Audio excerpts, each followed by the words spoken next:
Assalamualaikum warahmatullahi wabarakatuh. Sebelumnya, perkenalkan nama saya Aska Juliandani dengan NIM 240461138. Pada kali ini saya akan mempresentasikan sebuah video tentang tugas akhir pada mata kuliah Media dan Multimedia Pembelajaran. Dan judul untuk saya presentasikan yaitu tentang kependudukan Jepang. Nah, mari kita simak videonya bersama-sama.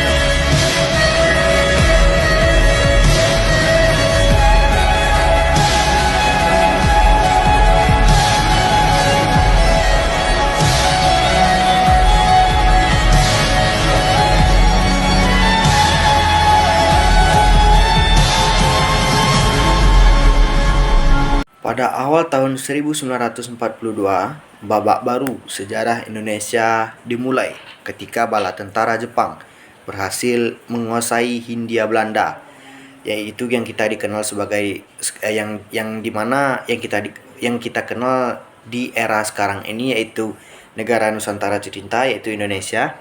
Nah, masa pendudukan ini membawa perubahan besar baik dalam pemerintahan, ekonomi, sosial, maupun perjuangan menuju kemerdekaan.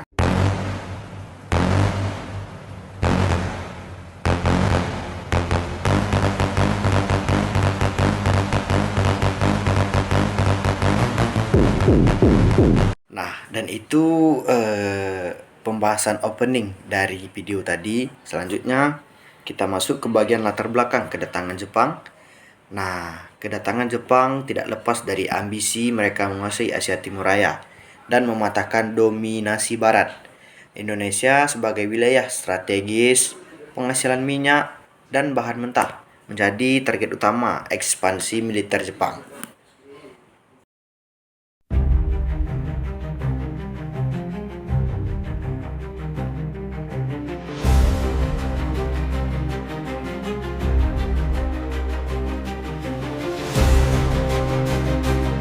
Tadi selanjutnya kita masuk ke sistem pemerintahan Jepang. Bagaimana cara Jepang melakukan sistem pemerintahnya selama menduduki Hindia Belanda atau Indonesia. Nah, Jepang memerintah dengan sistem militer. Wilayah Indonesia menjadi 3 bagian pemerintahan, yaitu Jawa, Madura, dan wilayah timur di bagian Angkatan Laut. Pemerintahan berjalan secara sentralistik dengan kontrol ketat dari Gunsei Kanbu, yaitu seorang tentara dari Jepang. Ada selanjutnya yaitu kebijakan ekonomi dan eksploitasi. Nah, pada bidang ekonomi, Jepang memusatkan seluruh produksi untuk kebutuhan perang. Rakyat dipaksa mengikuti sistem penyerahan wajib, pengendalian harga, dan kerja paksa. Jutaan orang Indonesia menjadi romusa, pekerja paksa yang dikirim ke berbagai front untuk perang.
Pada poin selanjutnya, pengaruh dalam bidang sosial dan pendidikan. Di bidang sosial, Jepang melakukan propaganda besar-besaran melalui sekolah, radio, dan organisasi massa. Bahasa Jepang diperkenalkan, namun pendidikan disederhanakan dan diarahkan agar masyarakat taat pada Jepang. Organisasi seperti Seinendan dan Keibodan dibentuk untuk melatih disiplin dan semangat militer.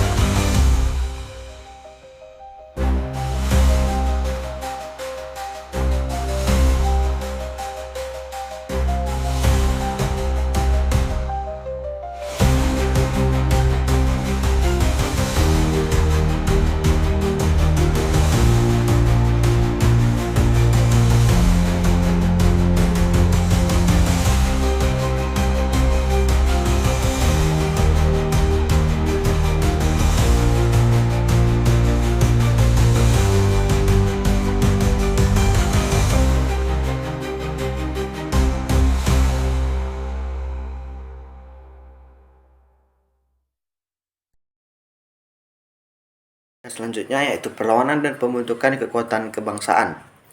Meski bersifat menindas, masa pendudukan Jepang memberi ruang bagi nasionalis Indonesia untuk bergerak. Nah, maksudnya Jepang membentuk organisasi semi-militer seperti PETA yang justru memperkuat kemampuan pemuda dalam strategi militer. Dukungan Jepang terhadap tokoh-tokoh nasional juga membuka jalan menuju lahirnya BPUPKI pada tahun 1945.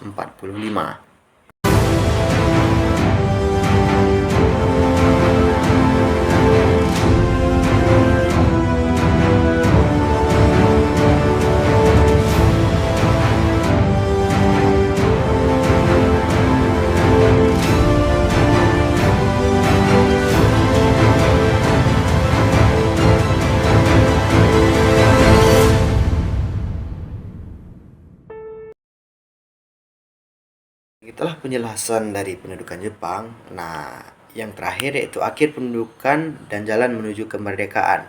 Menjelang akhir perang Dunia II, posisi Jepang melemah. Kekalahan besar dan jatuhnya 2 bom atom membuat Jepang menyerah tanpa syarat. Kondisi ini tentunya dimanfaatkan oleh tokoh bangsa untuk mempersiapkan kemerdekaan melalui BPUPKI dan PPKI tadi. Masa pendudukan Jepang merupakan periode penuh penderitaan, namun juga momentum yang membentuk kesadaran nasional dari kerja paksa hingga pembentukan organisasi pemuda. Untuk pengalaman ini memperkuat langkah bangsa menuju proklamasi 17 Agustus 1945.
Dan itulah presentasi dari saya.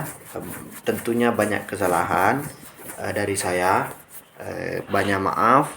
Saya pamit undur diri. Assalamualaikum warahmatullahi wabarakatuh.